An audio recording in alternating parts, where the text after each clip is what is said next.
India is the mother of democracy. Media से बोल रोका जा रहा है। आप देख सकते हैं इनकी बदतमीजी बात तक नहीं करने दे रही है। 31 जुलाई 2025 को दिल्ली की सड़कों पर जो तस्वीर दिखाई पड़ी वो महज विरोध प्रदर्शन नहीं था, वो इस देश की भविष्य की चीख थी जो सरकार के कानों में पड़े रुई से टकराकर लौट रही थी। क्योंकि जब वो शिक्षक जो बच्चों को किताबों से लड़ना सिखाते हैं, संविधान का पाठ पढ़ाते हैं और न्याय का सपना दिखाते हैं, जब वही शिक्षक अपने छात्रों के हक की लड़ाई में सड़क पर उतरे और उन्हें पुलिस से लाठियां मिले, हिरासत और गालियां मिले, तो समझ लीजिए कि इस देश में अब तालीम की कीमत खून बन गई है।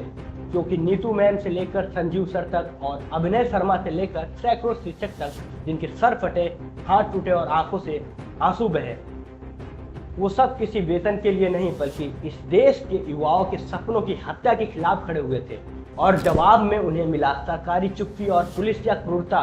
और इस पूरे घटनाक्रम के केंद्र में है एसएससी परीक्षा प्रणाली का वो घोटाले से सना हुआ तंत्र, जिसने छात्रों की मेहनत को कभी सर्वर फेल, कभी पेपर लीक और कभी एडुकेटरी जैसे विवादास्पद कंपनियों के हवाले करके मजाक बना दिया गया है।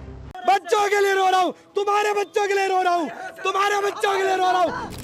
एक तरफ टियर फर्स्ट के रिजल्ट में संदिग्ध पैटर्न, एक जैसे रोल नंबर और गड़बड़ी वाले सेंटरों से बार बार चयन जैसे तथ्य सामने आ रहे हैं, वही दूसरी तरफ छात्र पूछ रहे हैं कि आखिर इतनी बार धोखा खाने के बाद भी सरकार उस कंपनी को ठेका क्यों दे रही है।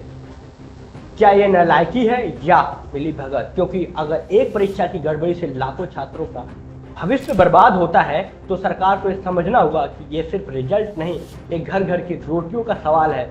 माँ की चूड़ी, बात की उधारी और बहन की शादी का सपना इससे जुड़ा हुआ है। और जब इन सपनों को बार बार कुचला जाता है और जवाब में सिर्फ जांच कमेटी बनाई जाती है, तो यही छात्र सोचता है कि क्या इस देश में मेहनत की कोई औकात नहीं बची है।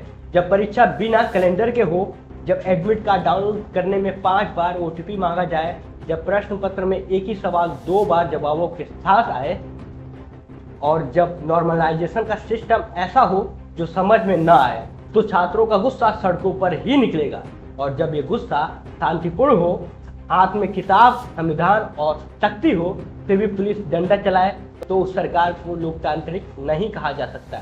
मोदी जी भाषण देते हैं India is mother of democracy, लेकिन ये डेमोक्रेसी है, ये लोकतंत्र है, ये तो पूरी तरह से तानाशाही है। India is the mother of democracy. ये लोग उठा के लेके जा रहे हैं। ये देखिए किस तरीके से 31 जुलाई को छात्रों पे और शिक्षकों पर जो लाठियां बरसी, वो साफ दिखाती है, वो तस्वीर साफ दिखाता है कि ये लोकतंत्र नहीं है, ये तानाशाही है। तानाशाही कहिए जिसमें सवाल पूछना अपराध है और चुप रहना इनाम। लेकिन अब छात्र चुप नहीं है, शिक्षक पीछे नहीं हट रहे हैं, क्योंकि ये आंदोलन सिर्फ एसएससी तक सीमित नहीं है, हर उस परीक्षा का चेहरा बन गया है जो भ्रष्ट सिस्टम की चपेट में है। आज सरकार के पास एक मौका है कि वो या तो इस गले सड़े सिस्टम को साफ करे या फिर तैयार रहे उस जनक्रांति के लिए जिसमें अब कोई लाठी नहीं चलेगी। सवाल चलेंगे, वीडियो चलेंगे, कैमरे बोलेंगे और सोशल मीडिया चीख चीख कर कहेगा कि बस बहुत हो गया।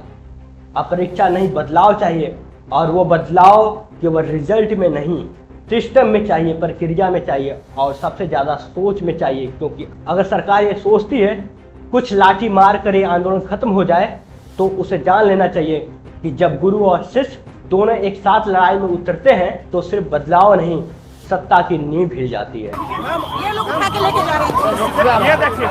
ये देखिए किस तरीके से